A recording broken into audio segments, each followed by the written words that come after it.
हाँ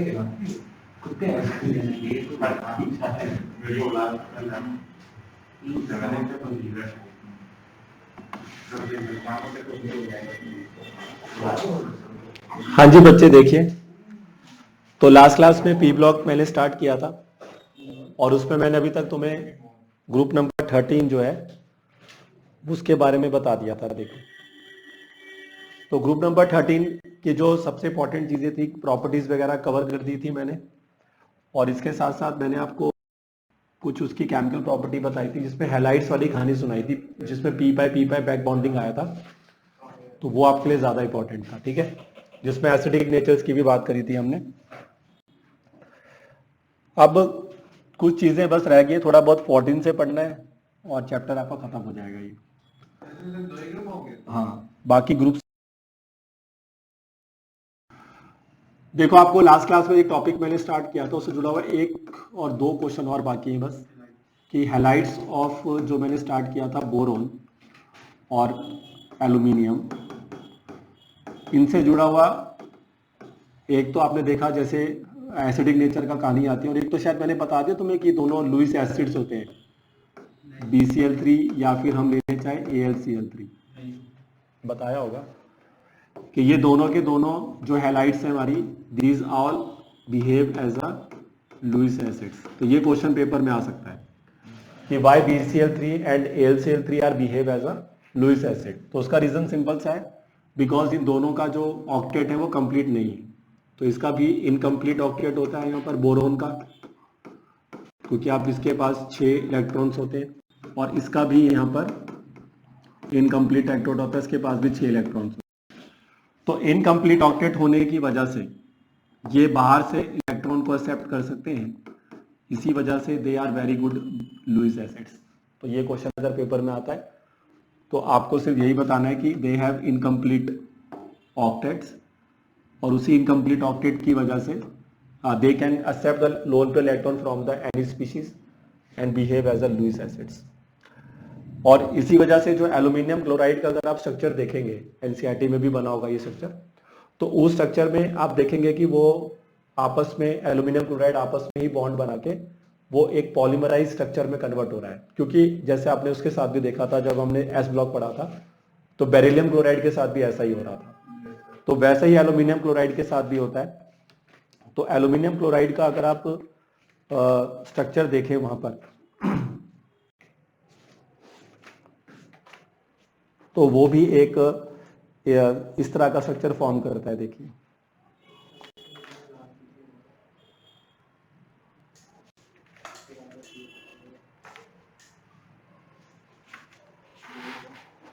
ये देखिए, तो एल्यूमिनियम क्लोराइड जो लुईस एसिड है इसका इनकम्प्लीट ऑक्टेट होता है, तो ये भी वहां पर इस तरह का स्ट्रक्चर फॉर्म करता है। देखो Al, फिर इधर भी आपका Al आएगा। अब एक एल्यूमिनियम के साथ 3 क्लोरीन एटम तो जुड़े हुए हैं, ठीक है, तो आप 3 क्लोरीन एटम तो जोड़ दीजिए, ये 1 हो गया बच्चे और ये 2 हो गया। अब ये डाइमर बना लेता है, तो दूसरा एल्यूमिनियम क्लोराइड भी लेगा ये बच्चे, ये देखो मैंने एक दूसरा एल्यूमिनियम क्लोराइड बना दिया, ये देखो। अब ये क्या करता है, क्योंकि इसका इनकम्प्लीट ऑक्टेट है, उसमें क्षमता है कि 2 इलेक्ट्रॉन एक्सेप्ट कर सकता है, तो ये इस वाले क्लोरीन से 2 इलेक्ट्रॉन एक्सेप्ट करके कोऑर्डिनेट बॉन्ड बना लेता है, और ऐसे ये इधर से कर लेता है। इसकी वजह से ये डाइमर फॉर्म कर ले रहा है, ये 2 एल्यूमिनियम क्लोराइड आपस में जुड़ गए और ये डाइमराइज्ड हो गया। तो अगर पेपर में ये क्वेश्चन आ रहा है कि वाई AlCl3 गेट्स क्या डाइमराइज्ड, डाइमराइज्ड मतलब होता है इसके 2 मॉलिक्यूल्स आपस में जुड़ गए, तो टीचर को आपने यही आंसर देना, बिकॉज AlCl3 का क्या होता है, इनकम्प्लीट ऑक्टेट होता है। तो अपने ऑक्टेट को कंप्लीट करने के लिए, स्टेबलाइज होने के लिए वो इस तरह का स्ट्रक्चर फॉर्म कर लेता है और अपना ऑक्टेट को कंप्लीट कर लेता है। किसमें, इस कंपाउंड में एयर की ऑक्सीडेशन स्टेट क्या होती है? वो तो वही रहेगी 3+, और एल्यूमिनियम सिर्फ एक ही ऑक्सीजन स्टेट दिखाता है 3 रहेगी। हाँ, ये तो फिर अभी यहाँ पर बॉन्ड बन गए, तो अब जैसे इसमें चेंज होगा, जैसे पॉसिबिलिटी होती है कि AlCl3 क्या करेगा, एक Cl- के साथ कंबाइंड हो जाएगा, तो ये भी पॉसिबिलिटी होती है कि ये AlCl4- बना सकता है। यहाँ इसका ऑक्सीडेशन स्टेट अभी भी +3 रहेगा, तो ऐसा नहीं है कि एल्यूमिनियम अपना ऑक्सीडेशन स्टेट ही चेंज कर ले। यही तो बताना है खाली कि इन AlCl3 aluminium has incomplete octet, तो 2 टू गेट स्टेबलाइज्ड, तो अपने आप को स्टेबलाइज करने के लिए दे फॉर्म डाइमर, ताकि उसका ऑक्टेट जो है वो कंप्लीट हो जाए। तो ये दो बहुत ही अच्छे क्वेश्चन है, एक तो ये वाला, ये लुईस एसिड्स क्यों काम कर रहे हैं आपस में, और दूसरा वाला कि ये एल्यूमिनियम क्लोराइड डाइमराइज्ड क्यों हो जाता है। दोनों का आंसर सेम ही है एक तरीके से। ठीक है भाई, तो अब ग्रुप नंबर जो आपका 13 है उसमें से यही क्वेश्चन से जो मैंने आपको बता दिया, लास्ट क्लास में भी कुछ बहुत सारी चीजें बताई थी मैंने आपको, और इसके बाद आपको ये हैलाइड्स पे ज्यादा फोकस करिए, और इनका जो एसिडिक नेचर समझाया था मैंने लास्ट क्लास में, जिसमें मैंने पी पाई बैक बॉन्डिंग की भी बात करी थी, तो वो भी इंपॉर्टेंट है आपके लिए। और एक और क्वेश्चन हाँ रह गया खाली BCl3 से रिलेटेड, वो मैं आपको बताता हूँ। तो अगर आप देखें, मैंने लास्ट क्लास में बताया था कि जितने भी बोरोन की हैलाइड्स होंगी BX3 होंगी, तो इनका जो हाइब्रिडेशन होता है वो होता है बच्चे sp2, और इनका जो शेप होता है वो बताया था मैंने आपको ट्रायगोनल प्लानर। ठीक है, तो अब इससे जुड़ा हुआ एक क्वेश्चन आता है इनकी डायपोल मूवमेंट के ऊपर, ये हमने पढ़ा भी था जब हमने केमिकल बॉन्डिंग चैप्टर पढ़ा था। तो फॉर एग्जांपल अगर मैं BCl3 लेता हूं, तो टीचर आपसे सवाल ये करेगा कि अगर आप सिर्फ BCl बॉन्ड देखो, BCl बॉन्ड, तो BCl बॉन्ड तो पोलर होगा, क्योंकि क्लोरीन इलेक्ट्रोनेगेटिविटी अच्छी है बोरॉन से, तो डेल्टा नेगेटिव डेल्टा पॉजिटिव, तो इसका जो BCl बॉन्ड है वो तो कैसा नेचर दिखा रहा है, पोलर। लेकिन जो BCl3 बन जाएगा बच्चे, तो ये टोटली क्या होता है, नॉन पोलर। ये क्वेश्चन पेपर में आता है, पेपर में, कि BCl बॉन्ड अगर पोलर है तो BCl3 नॉन पोलर कैसे हो गया, तो उसका डेवलपमेंट जीरो होती है। उसका रीजन ये होता है कि जब हम इसका स्ट्रक्चर बनाएंगे, ट्रायगोनल प्लानर शेप बनाएंगे, तो chlorine is more electronegative atom, तो एटोमिक इस तरफ होगा, यहाँ पे इस तरफ होगा, यहाँ पे इस तरफ होगा, लेकिन दो BCl बॉन्ड का जो रिजल्टेंट आएगा वो इधर आएगा, और इनका जो दो BCl बॉन्ड का जो रिजल्टेंट होगा उसको थर्ड BCl बॉन्ड क्या कर देगा, कैंसिल आउट कर देगा। नहीं, किसी एक दिखा के आप बना सकते, आप सिर्फ नहीं, आपको कुछ बनाना नहीं, रिजल्टेंट भी नहीं बनाओगे तो भी चलेगा, आपको सिर्फ बताना है टीचर को कि भाई आपने स्ट्रक्चर बना दिया खाली, और बता दिया इसकी डेवलपमेंट क्या होती है, जीरो होती है। क्यों होती है, तो आप बता दो कि the resultant of the 2 BCl bond, resultant development of 2 BCl bond, ऐसे लिख दो कि resultant dipole movement, resultant dipole movement of 2 BCl bond is cancel out by third BCl bond। बस ये लिख दो खाली, तो इसका आपका आंसर हो जाएगा सही। तो ये भी एक काफी इंपॉर्टेंट क्वेश्चन है। ठीक है, BCl3 मतलब बोरोन की हैलाइट से जुड़कर काफी क्वेश्चन पेपर में आएंगे आपके, तो इसलिए बोरोन की जो हाइलाइट्स है उनको ढंग से पढ़ के जाना। ठीक है भाई, तो ग्रुप नंबर 13 इतना कर लेंगे, सफिशिएंट है आपके लिए ये। अब मैं आपको ग्रुप नंबर 14 से बताता हूँ क्या क्या चीजें आपको करनी है, कौन कौन से टॉपिक्स हैं जो आपको पढ़ने हैं। ठीक है, तो हम नेक्स्ट टॉपिक डालो, ग्रुप नंबर 14।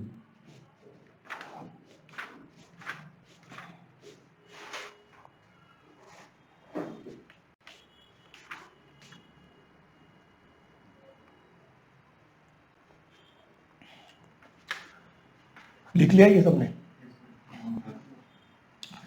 अब देखो ग्रुप नंबर 14 अगर आप देखेंगे,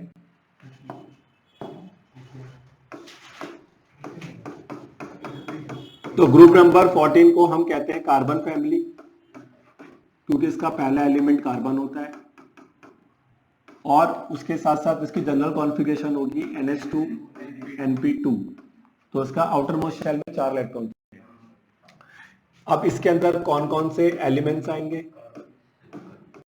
उनकी क्या इलेक्ट्रॉनिक कॉन्फ़िगरेशन रहेगी, फिर उनका क्या एटॉमिक साइज रहेगा, आयनाइजेशन एंथैल्पी रहेगी,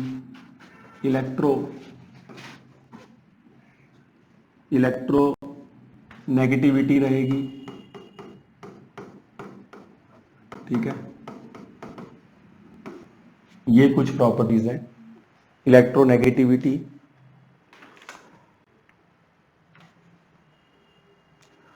ठीक है। इनकी ज्यादा प्रॉपर्टीज पूछी नहीं जाती पेपर में, क्योंकि कुछ खास इनमें एजप्शंस है नहीं, क्योंकि जहाँ थोड़ा एजप्शंस होता है ना वो ज़्यादा चीज़ें पेपर में पूछी जाती हैं। उसके बाद ऑक्सीडेशन स्टेट आ जाएगा, बस ये आप बेसिक प्रॉपर्टीज यही कर लो खाली। तो इसमें अगर आप देखिए सबसे पहला एलिमेंट आएगा कार्बन, उसके बाद आता है सिलिकॉन, फिर आता है जर्मेनियम, फिर आता है टिन और लास्ट में आता है लेड। हाँ, इसमें आप एक चाहे तो मेटलिक कैरेक्टर डाल सकते हैं।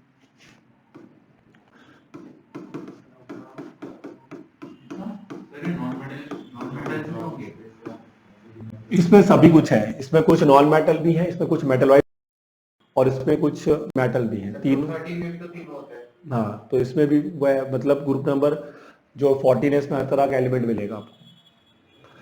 तो कार्बन का एटॉमिक नंबर 6 होता है, 8 ऐड करेंगे 14 हो जाएगा, फिर 18 ऐड कर दीजिएगा 32 हो जाएगा, फिर 18 दोबारा ऐड कर देंगे 50 हो जाएगा, फिर 32 ऐड कर देंगे तो 82 हो जाएगा। उसके बाद फिर आप इनकी कॉन्फ़िगरेशन लिखना चाह रहे हैं तो इसमें आपको हीलियम गैस यूज करनी होगी, इसमें नियॉन, फिर इसमें आर्गन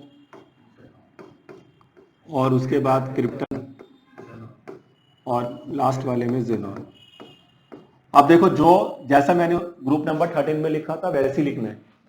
तो यहाँ पर आपको याद है 2s 2p, फिर यहाँ पर था 3s 3p, फिर यहाँ पर था 3d 4s 4p, फिर यहाँ था 4d 5s 5p, फिर यहाँ था 4f 5d 6s 6p। अब इन सब में आउटर मोस्ट शेल में तो 2 और 2 डाल दो, क्योंकि NH2 NP2, और इनको पूरा पूरा फिल कर दो, इसमें 10 इसमें 14, यहाँ 10 यहाँ 10। तो सिर्फ आपको लास्ट शेल पे फोकस करना है, क्योंकि इनकी लास्ट शेल में 4 इलेक्ट्रॉन्स होंगे। ठीक है, एटॉमिक साइज नीचे की ओर जाने पर बढ़ता ही है तो ये इंक्रीजेस हो जाएगा, आयनिशन थैलेपी नीचे की ओर जाने पर घटती है तो ये डिक्रीजेस हो जाएगी। ठीक है, तो एटॉमिक साइज जो है वो आपका नीचे की ओर जाने पर बढ़ रहा है, आयनिशन थैलेपी जो है इनकी घट रही है। ठीक है, तो ये थोड़ा सा आपको ध्यान रखना है। यहाँ पे कोई एजप्शंस वगैरह नहीं है। इलेक्ट्रोनेगेटिविटी भी नीचे की ओर जाने पर डिक्रीज करती है। ठीक है, ऑक्सीडेशन स्टेट्स की बात करें तो यहाँ पर भी आपको वैसे ही चलना है जैसे कि हम पीछे कर रहे थे। अगर मैं इसके दोनों इलेक्ट्रॉन्स को यूज करूंगा तो +4 पे जाएगा, और अगर मैं, आपको याद है मैंने लास्ट क्लास में इफेक्ट पढ़ाया था इनर्ट पेयर इफेक्ट, तो इनर्ट पेयर इफेक्ट होने की वजह से NS का इलेक्ट्रॉन पार्टिसिपेट नहीं करता है। तो अगर NS का इलेक्ट्रॉन पार्टिसिपेट नहीं कर पाएगा तो फिर ये +2 भी दिखा सकते हैं, लेकिन +4 का स्टेबिलिटी नीचे की ओर जाने पर घटेगा, इसकी जो स्टेबिलिटी है ये घटेगी, इसकी जो स्टेबिलिटी है वो डिक्रीजेस, लेकिन +2 का स्टेबिलिटी नीचे की ओर जाने पर बढ़ेगा, इसका स्टेबिलिटी बढ़ेगा। हाँ, लेड की जो स्टेबिलिटी ज्यादा होती है वो +2 पे होती है, ना कि +4 पे। तो इस पर ये क्वेश्चन बहुत आता है पेपर में कि विच इज मोर स्टेबल। तो उसमें टीचर आपको देगा PbCl2 और एक दे देगा PbCl4। तो जब मैं PbCl2 में जाऊंगा तो वहां पर ऑक्सीजन स्टेट आएगी +2, और PbCl4 पे जाऊंगा तो +4 आ जाएगी। तो PbCl2 ज्यादा स्टेबल होगा क्योंकि Pb ज्यादा स्टेबल है +2 पे, और ये लेस स्टेबल है। तो हाँ, बस इतना लिख देना है कि ये मोर स्टेबल है, लेस स्टेबल है, और इसकी स्टेबिलिटी नीचे हो जाने पर क्यों बढ़ती है, due to inert pair effect. तो ये इनर्ट पेयर इफेक्ट जो है बच्चे आपका ग्रुप 13 में भी लगता है और 14 में भी लगता है। तो ये इस चैप्टर का बहुत ही फेमस क्वेश्चन है आपका, जो इनर्ट पेयर इफेक्ट पर आता है। ऐसा मैंने थैलियम के साथ भी कराया था लास्ट क्लास में, क्योंकि TlCl ज्यादा स्टेबल था, क्योंकि ग्रुप नंबर 13 में +1 की स्टेबिलिटी बढ़ती है, इसमें कुछ नहीं होता, बस हमेशा 2 कम हो जाता है, जितना भी वो उसका कॉमन, जैसे इनका कॉमन ऑक्सीजन स्टेट है +4, तो नीचे आते आते आते 2 कम हो जाएगा, और ग्रुप नंबर 13 का कॉमन ऑक्सीजन स्टेट है +3, तो नीचे आते आते 2 कम कर दो तो +1 दिखाएगा ज्यादा। सर फिर थीलियम का भी ऑक्सीडाइजिंग, जब ऑक्साइड बनाते हैं तब Tn2O3 भी शो करता है, अगर वो ज्यादा +1 पे स्टेबल होता है तो। किस पे? थीलियम तब ऑक्साइड बनाते नहीं, इसकी ऑक्साइड जो बनती है वो +1 वाली बनती है। Tn2O। हाँ, थैलियम की जो ऑक्साइड बनेगी वो जो ज्यादा स्टेबल है वो TlO2। 2O होगी ना, Tn2O होगी। हाँ 2O, ये ज्यादा स्टेबल है। ठीक है भाई। तो और मेटेलिक रिएक्टर की अगर हम बात करें तो नीचे की ओर जाने पर बढ़ेगा, मतलब नीचे वाले सारे मेटल हैं, ज्यादा मेटल रिएक्टर दिखाए, मतलब ऊपर वाले दोनों नॉन मेटल हैं। ठीक है, कार्बन भी नॉन मेटल होता है, कार्बन नॉन मेटल है। सिलिकॉन जर्मेनियम जो है ये दोनों मेटलॉइड्स हैं, ये भी मेटलॉइड है और जर्मेनियम भी मेटलॉइड है। लेकिन जो लास्ट के ये दो होते हैं, ये टिन और लेड, ये दोनों मेटल में आते हैं। तो इसका मतलब है कि नीचे के जाने पर मेटल रिएक्टर यहां पर बढ़ रहा है। तो ये चीज थोड़ा सा आपको ध्यान रखनी है।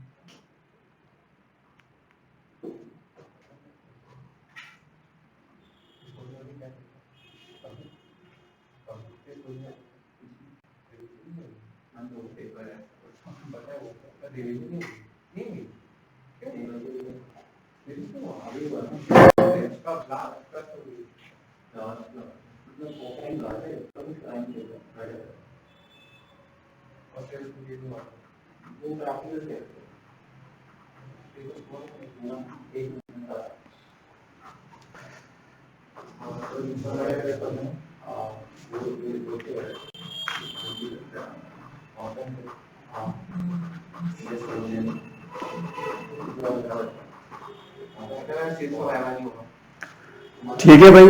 तो ये थी इनकी क्या कहते हैं, प्रॉपर्टीज, जनरल प्रॉपर्टीज। अब इनकी सिर्फ जो ज्यादातर इंपॉर्टेंट है वो आपको कार्बन पे फोकस करना है और सिलिकॉन पर, मतलब जो थोड़े बहुत क्वेश्चन टीचर पूछेगा वो कार्बन सिलिकॉन से जुड़े हुए पूछेगा।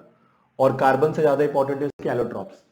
कार्बन की 3 एलोट्रॉप्स होती हैं जिसमें से डायमंड ग्रेफाइट से रिलेटेड क्वेश्चन आएंगे पेपर में, तो वो मैं आपको थोड़ा समझा देता हूँ। तो पहले हम इनकी ऑक्साइड्स को कवर कर लेते हैं पहले।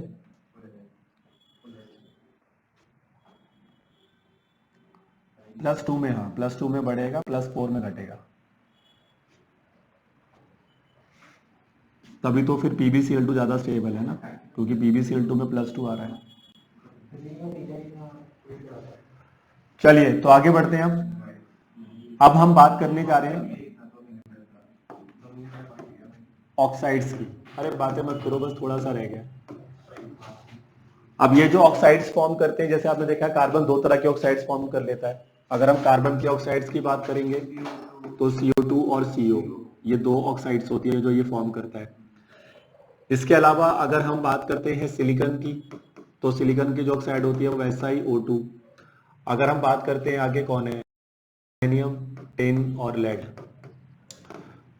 ठीक है, तो जर्मेनियम की जो आपकी ऑक्साइड होगी वो होगी GeO2 और इसकी SnO2 और CO2। ठीक है,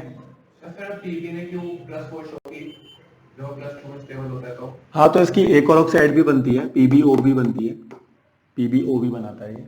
मतलब मैं कॉमन फॉर्मूला के हिसाब से बता रहा हूँ। कॉमन फॉर्मूला सब में MO2 मतलब अगर हम इसको नॉन मेटल की तरह ट्रीट कर लें तो उसके हिसाब से चल रहा है। अब इसमें अगर हम इनके नेचर्स की बात करें तो ये तो न्यूट्रल होती है। ठीक है, कार्बन मोनोऑक्साइड तो न्यूट्रल गैस होती है, लेकिन CO2 जो होता है वो एसिडिक होता है। और इसी तरह से SiO2 और जिंक, ये सब ये तो मेटेलिक ऑक्साइड है दोनों, तो ये बेसिक नेचर दिखाएंगे।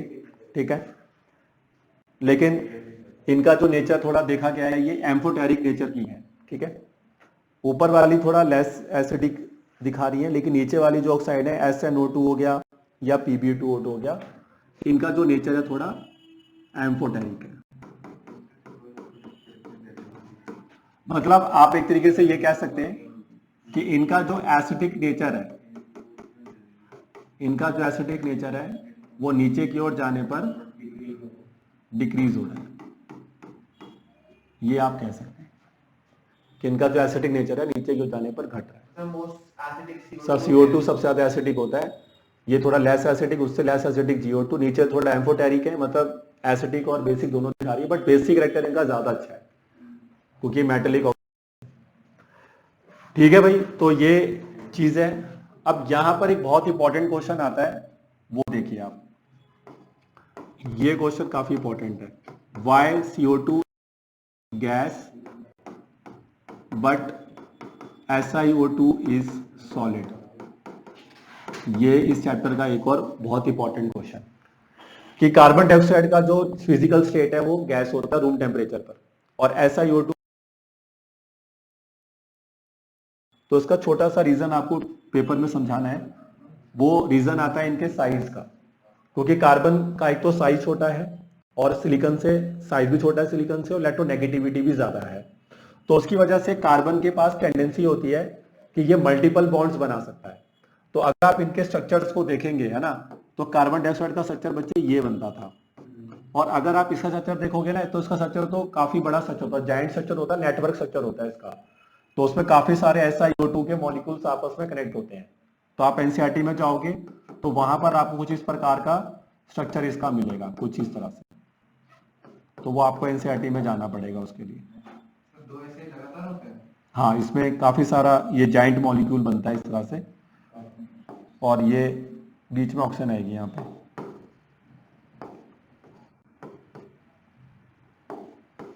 वो आपके डिक्रीज होती है ना, इलेक्ट्रोनेगेटिव नीचे की ओर जाने पर डिक्रीज होती है। तो रुको, इसको मैं सही से बना देता हूँ।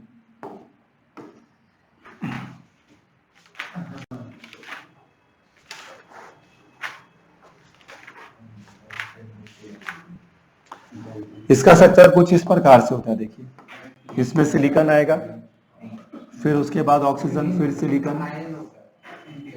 ठीक है, इसका स्ट्रक्चर कुछ इस तरह से चलता रहेगा, ये देखिए ऐसे। फिर उसके साथ ये भी सेम ऐसे ही चलेगा, ऑक्सीजन, फिर सिलिकॉन, फिर ऑक्सीजन सिलिकॉन, फिर बीच में ऑक्सीजन सिलिकॉन, ऐसे। ये कुछ इस प्रकार का स्ट्रक्चर होता है इनका। बीच में नहीं होता? नहीं, यहाँ नहीं। तो SiO2 इस तरह से ये जाइंट स्ट्रक्चर फॉर्म करता है इस तरह से, क्योंकि ये नेटवर्क फॉर्म करता है, क्योंकि इसमें एबिलिटी नहीं होती कि पाई बॉन्डिंग कर सके। ये ऑक्सीजन के साथ सिंगल बॉन्ड से कनेक्ट होता है। तो सिलिकॉन जब ऑक्सीजन से कनेक्ट हो रहा है तो वो सिंगल बॉन्ड से हो रहा है, लेकिन कार्बन जब ऑक्सीजन से कनेक्ट हो रहा है तो डबल बॉन्ड से हो रहा है। तो इसके अंदर क्षमता है कि ये कौन सी बॉन्डिंग कर पा रहा है, पी पाई बॉन्डिंग। इसका रीजन सिर्फ यही है कि कार्बन जो है वो पी पाई बॉन्डिंग कर सकता है, यानी कि मल्टीपल बॉन्ड फॉर्म कर सकता है, लेकिन सिलिकॉन में एबिलिटी नहीं होता कि वो पी पाई बॉन्डिंग कर सके। रीजन क्या है? क्योंकि कार्बन का इलेक्ट्रोनेगेटिविटी भी ज्यादा है सिलिकॉन से, और स्मॉल साइज है। जिन एटम का साइज छोटा होता है और इलेक्ट्रोनेगेटिविटी ज्यादा होती है, वही एटम पी पाई बॉन्डिंग कर पाते हैं। और पी पाई बॉन्डिंग होने की वजह से ये एक डिस्क्रीट मॉलिक्यूल की तरह एग्जिस्ट करता है और गैस फॉर्म में चला जाता है। लेकिन ये SiO2 जो होता है इस तरह का स्ट्रक्चर बना के नेटवर्क स्ट्रक्चर बनाता है, और ये पी पाई बॉन्डिंग ना कर ऑक्सीजन के साथ सिंगल बॉन्ड से कनेक्ट होता है, और इसी वजह से सॉलिड स्टेट में आ जाता है। सिंगल बॉन्ड ज्यादा स्ट्रांग होता है इसलिए सॉलिड में होता है वो। नहीं, सॉलिड ने तो इस बात पे डिपेंड करती है ना कि उसके दूसरे मॉलिक्यूल के साथ कैसी बॉन्डिंग है। अब CO2 का दूसरे CO2 के साथ जो बॉन्डिंग है वो वीक है, SiO2 का दूसरे SiO2 के साथ जो बॉन्डिंग है, तो स्ट्रॉन्ग बॉन्डिंग से वो मॉलिक्यूल नजदीक आएंगे तो सॉलिड स्टेट में जाएगा। CO2 में वंडरवाल फोर्सेस होंगी, नॉन पोलर मॉलिक्यूल से, लंडन फोर्सेस से जुड़ा होता है ये, तो इसी वजह से वो गैस में चला जा रहा है। लेकिन उसका रीजन ये है कि वो बहुत सारे ऑक्सीजन के साथ क्यों नहीं कनेक्ट हो रहा है, क्योंकि कार्बन एक ही साथ, क्योंकि कार्बन पर 4 इलेक्ट्रॉन है। अब 4 इलेक्ट्रॉन है तो 2 इस ऑक्सीजन दे दिए, 2 ऑक्सीजन दे दिए, तो ज्यादा ऑक्सीजन से कनेक्ट नहीं हो सकता। लेकिन सिलिकॉन एट अ टाइम कितने ऑक्सीजन से कनेक्ट हो रहा है, ये देखिए 1 2, ये 1 2 3 4, क्योंकि सिलिकॉन क्या कर रहा है, हर के साथ एक ही इलेक्ट्रॉन शेयर करके एक ही बॉन्ड बना रहा है। तो ये चीज हो रही है। आपको मैं लिखवा देता हूँ आंसर, आप क्वेश्चन लिख लो बस। स्ट्रक्चर बनाने की जरूरत पर में क्या आपको लग रहा है कि स्ट्रक्चर बनाना पड़ेगा? 1 मार्क्स क्वेश्चन है ये, तो आपको सीधा क्या लिखना है मैं आपको बता देता हूं। आप लिख लो कि carbon has small size and high electronegativity than silicon. ये बात लिखनी है पहले कि carbon has small size and high electronegativity than silicon.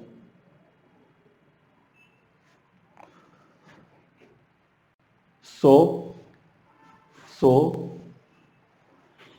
it has an ability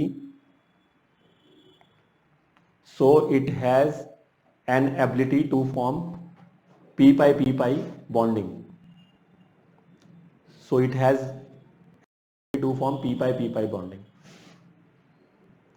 and exist as a discrete molecule. And exist as a discrete molecule. Starting मैंने बोला है कि carbon has a small size and high electronegativity than silicon atom, so it has an ability to form p pi bonding and exist as a discrete molecule. ठीक है भाई, तो ये CO2 और SiO2 जुड़ा हुआ है, काफी इंपॉर्टेंट क्वेश्चन है. दूसरा एक क्वेश्चन बच्चे CO से जुड़ा होता है. CO जो होता है ये पॉइजनस गैस होती है, मतलब अगर हम इसको बहुत ज्यादा एक्सेस में इनहेल कर लें तो ये हमारे लिए डेंजरस होती है, क्योंकि जो कार्बन मोनोऑक्साइड होता है वो ह्यूमन ब्लड में जाकर उसके साथ जो हीमोग्लोबिन होता है आपका उसके साथ रिएक्ट हो जाता है और वो कार्बोक्सी हीमोग्लोबिन बना लेता है.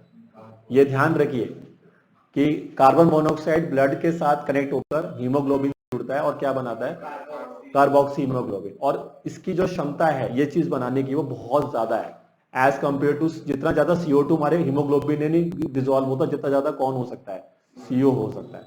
तो इसी वजह से फिर हमारी बॉडी में जो CO2 ऑक्सीजन की जो क्वांटिटी है वो कम हो जाती है और अगर ज्यादा इनहेल हो गया, ज्यादा कार्बोक्सी हीमोग्लोबिन बन गए बॉडी में तो पर्सन की डेथ भी हो सकती है.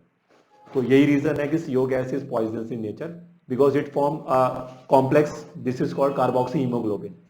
इसके बनने से डिफिशियंसी ऑफ ऑक्सीजन हो जाता है ह्यूमन ब्लड में. सर वैसे CO न्यूट्रल होती है बट जब ब्लड में जाती है तब पॉइजनस हो जाता है. नहीं, वैसे ही गैस पॉइजनस है, लेकिन हर चीज स्मॉल, ऐसा नहीं कि आप एक बार आपने CO लिया और बंदा ही मर गया, ऐसा नहीं होगा ना. उसकी जो क्वांटिटी कितना बॉडी में गया है वो डिपेंड करता है. तो जैसा आपने देखा है कि कई लोग जैसे कार में बैठ जाते हैं AC चला के, सारा अपनी विंडो शीट सारी बंद करते थे, वो सबसे गड़बड़ था, क्योंकि जो कार के ACs होते थे उनमें CO गैस इनहेल बाहर निकलता था. तो धीरे धीरे वो CO आपकी बॉडी में जाता रहेगा और जब भी कार्बन का इनकम्प्लीट कंबक्शन होता है तब भी CO बनता है. जैसे कई लोग क्या करते हैं घर में, और जैसे उन्होंने कोयला जला लिया थोड़ा सा गर्माहट लेने के लिए, ताकि सर्दियों में जला नहीं लेते लोग, घर में आग लगा के बैठ जाते हैं. तो उसमें क्या होता है कि वो धीरे धीरे सो जाते हैं और वो आग अभी भी जल रही है या वो कोयला जल रहा है घर में बस खाली, तो उससे क्या होता है वो सो गए तो फिर वो हमेशा के लिए सो जाते थे सुबह से, क्योंकि वो जो कार्बन मोनोऑक्साइड है वो, क्योंकि धीरे धीरे ऑक्सीजन की मात्रा कम होती है कि रूम के अंदर, रूम चारों तरफ से बंद है, अगर वेंटिलेशन नहीं हो रहा है तब ऐसा होता है. तो फिर धीरे धीरे CO जो होता है बॉडी में जाता रहेगा आपकी और ऑक्सीजन नहीं मिलेगी आपको ज्यादा. तो जितना भी इनकम्प्लीट कंबक्शन होता है कार्बन का तब CO गैस प्रोड्यूस होती है. तो ये इस वजह से थोड़ा पॉइजनस होता है हमारे लिए. ठीक है भाई, तो ये चीज आपको यहाँ पे ध्यान रखनी है जो CO2 और इससे जुड़ा होता है. अब एक क्वेश्चन आपका और आता है एग्जाम में, वो मैं आपको थोड़ा समझाता हूं. देखिए ये NCERT का ही क्वेश्चन है, ठीक है.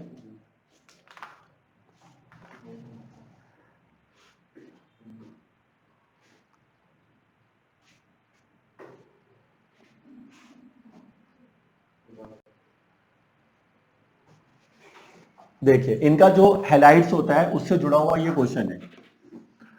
जैसे कि अगर मैं CCl4 ले लूं और अगर मैं सिलिकॉन का कोई हैलाइड ले लूं, SiCl4 ले लूं, तो टीचर आपसे सवाल करेगा कि दोनों में से कौन वाटर के साथ आसानी से रिएक्ट कर लेगा, which one is easily react with water. नहीं, CCl4 पानी से कभी रिएक्ट नहीं कर पाता. नहीं, ये वाटर के साथ रिएक्ट कर जाएगा, ठीक है, लेकिन ये नहीं कर पाएगा. तो उसका रीजन ये होता है क्योंकि अब कार्बन के आउटर मोस्ट शेल में 4 इलेक्ट्रॉन होते हैं, ठीक है. अब उसके बाद क्या होता है, क्योंकि वाटर के पास ना लोन पेयर होते हैं, जो ऑक्सीजन का लोन पेयर होते हैं वो अपना देकर फिर बॉन्डिंग वगैरह करता है ये.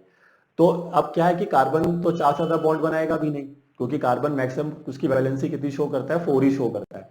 और दूसरा, अगर ठीक है कार्बन नहीं बना पा रहा तो फिर कार्बन के पास एम्प्टी डी ऑर्बिटल्स होने चाहिए, क्योंकि एम्प्टी डी ऑर्बिटल आने की वजह से क्या होता है कि वो लोन पेयर को वाटर से एक्सेप्ट कर सकता था.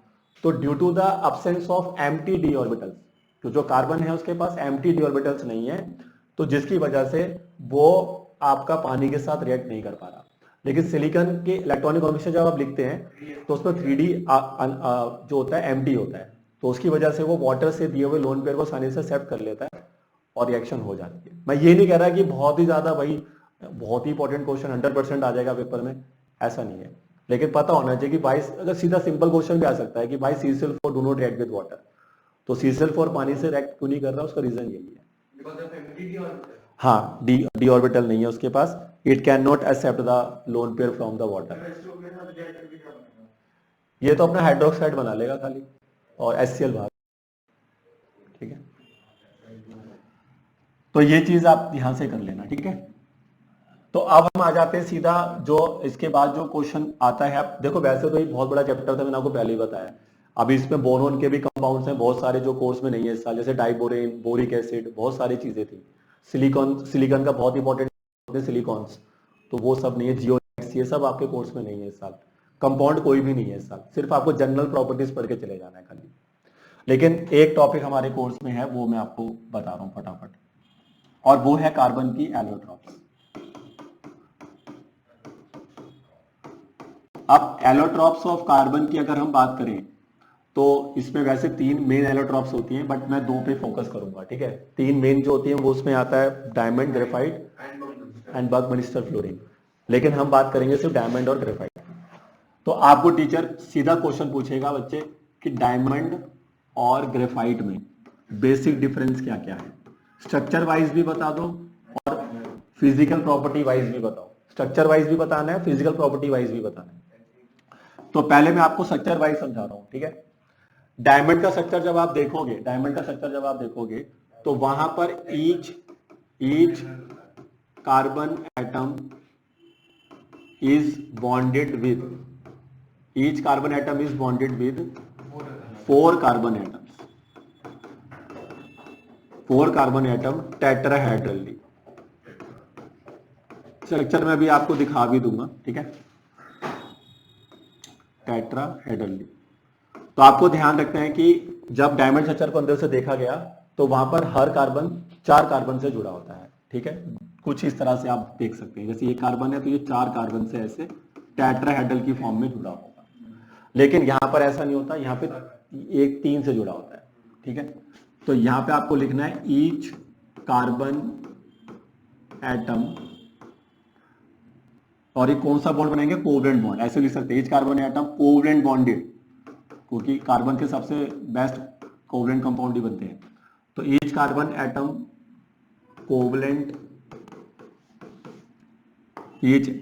Covalent bonded with 3 carbon atoms, ठीक है, इन अ हेक्सागन रिंग। यहां पे हेक्सागन रिंग्स बनती है, ठीक है, इन अ हेक्सागोनल,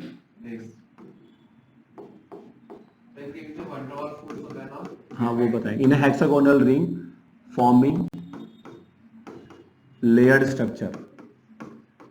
इसका जो स्ट्रक्चर होता है वो लेयर्ड होता है, एक लेयर होगी, दूसरा लेयर होगा। इसका जो स्ट्रक्चर होता है with carbon tetrahedrally and formed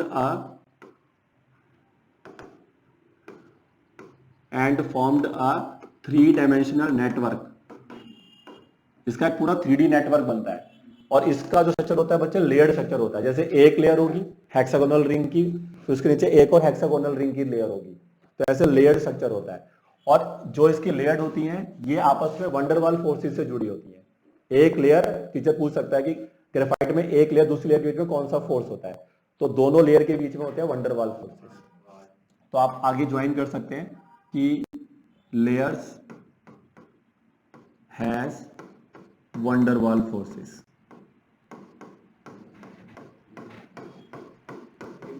तो ये भी नोट में ध्यान रखना है कि जो लेयर्स होती है उनके बीच में वंडरवाल फोर्सेस होती हैं, ठीक है।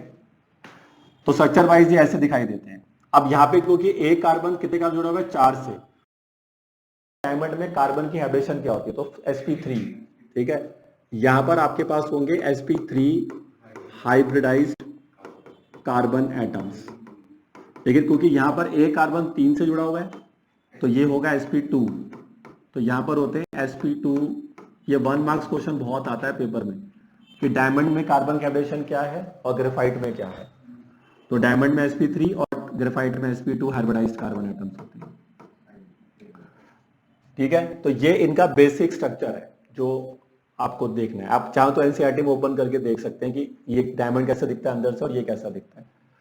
अब देखो यहाँ पर क्या हो रहा है बच्चे कि अब मैं थोड़ा सा इनकी फिजिकल प्रॉपर्टीज के बारे में बात कर रहा हूँ। तो पहला फिजिकल प्रॉपर्टी आती है कि कंडक्टिविटी के ऊपर। अब कार्बन जो होता है बच्चे, आपने छोटी क्लासेस से पढ़ते आ रहे हैं, ग्रेफाइट ही इकलौता ऐसा नॉन मेटल है जो इलेक्ट्रिसिटी कंडक्ट करता है। तो उसका रीजन यही होता है क्योंकि कार्बन यहाँ पे कितने कार्बन से जुड़ा हुआ है, 3 से जुड़ा हुआ है। तो हर कार्बन का एक इलेक्ट्रॉन क्या है, अब अनबॉन्डेड है, नॉन बॉन्डेड है, तो फ्री इलेक्ट्रॉन की तरह बिहेव करेगा। तो इसके पास, हर कार्बन के पास एक क्या है, फ्री इलेक्ट्रॉन, और जिसकी वजह से इलेक्ट्रिसिटी कंडक्ट होती है। लेकिन कार्बन के तो चारों इलेक्ट्रॉन यूज हो रखे हैं डायमंड के केस में, तो इसलिए इलेक्ट्रिसिटी कंडक्ट नहीं होता है। तो तीसरा चीज यहां पर आता है bad conductor of electricity, bad conductor of electricity. लेकिन इसके पास क्या होगा, गुड कंडक्टर ऑफ इलेक्ट्रिसिटी।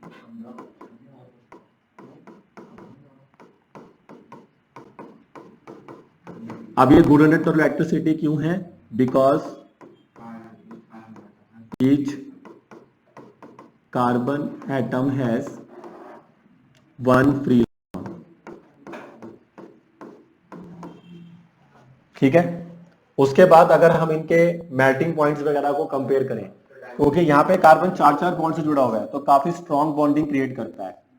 तो इसी वजह से कार्बन डायमंड का मेल्टिंग पॉइंट बहुत हाई होता है और ये काफी ज्यादा हार्ड भी होता है। तो diamond is hard, it is the hardest substance in the world. तो diamond is hard and high melting point and have high melting point.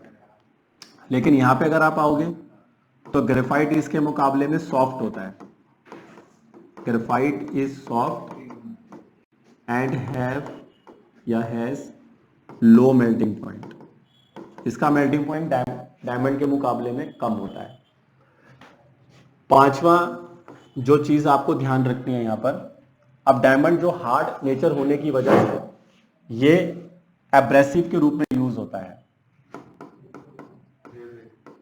Diamond used as abrasive.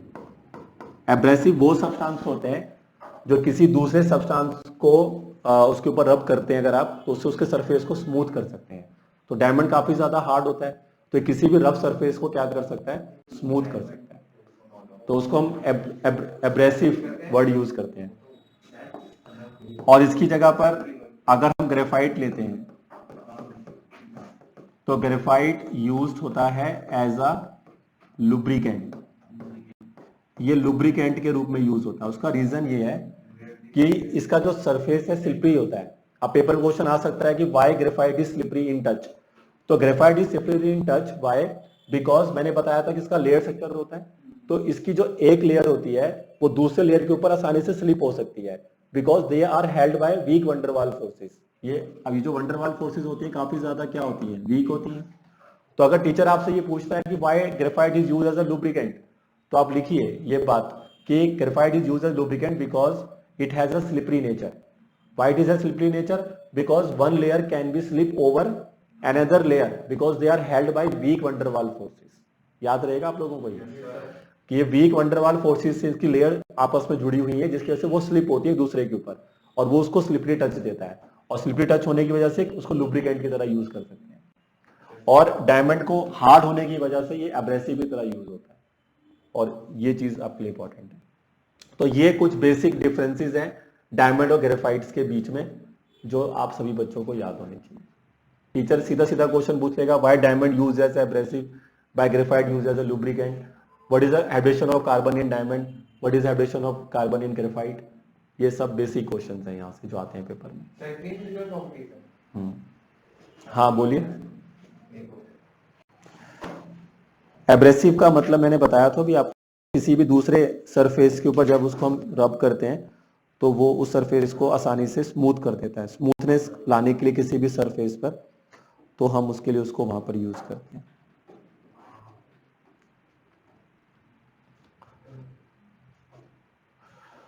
ठीक है भाई, देखो वैसे तो अभी इस चैप्टर में और भी कई सारी चीजें थी, लेकिन जितना भी मैंने अभी तक आपको पढ़ा दिया है, चाहे वो ग्रुप नंबर 13 हो या आप वो करिए, और प्लस जो मैंने आपको एक असाइनमेंट दे रखा है उसके सारे क्वेश्चन करिए। धीरे धीरे आपको उन सारे असाइनमेंट्स का जो भी है सॉल्यूशंस मिलता रहेगा। ठीक है, कोशिश करूंगा कि 1-2 दिन में ही आपको सारी वीडियोस मिल जाएं ताकि आप उनको देख लेना, और इसको रिवाइज करिए। बहुत ही छोटा सा चैप्टर है, अब तुम्हारे लिए ये आराम से इसको कर सकते हो। S block P block theoretical chapter है, बस ये समझना है कि कब हमें क्या लिखना है, बस और कुछ नहीं है इन चैप्टर्स के अंदर।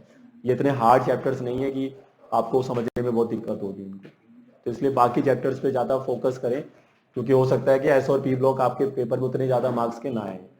ठीक है, ठीक है, तो इसको पढ़िए अब, और बाकी देखते हैं क्या कह रहे हैं। कौन सा चैप्टर कह रहे हैं? नहीं, उसका उसके ऊपर कुछ नहीं पूछा जाएगा आपसे, जो बकमिस्टर क्लोरीन है उसके रिलेटेड कुछ नहीं पूछा जाएगा। वैसे उसको C60 कहते हैं, और C60 के साथ साथ उसका जो स्ट्रक्चर होता है फुटबॉल का टाइप का होता है, अगर आप NCERT में देखेंगे तो बना होगा, बट उसकी इतनी ज्यादा अभी तक यूजेस नहीं है हमारे लाइफ के अंदर। ज्यादा यूजेस जो हमारे लाइफ में किया जाता है वो इन दोनों सब्सटेंस का किया जाता है। ठीक है भाई, तो इसको पढ़िए, बाकी करते हैं नेक्स्ट क्लास में फिर।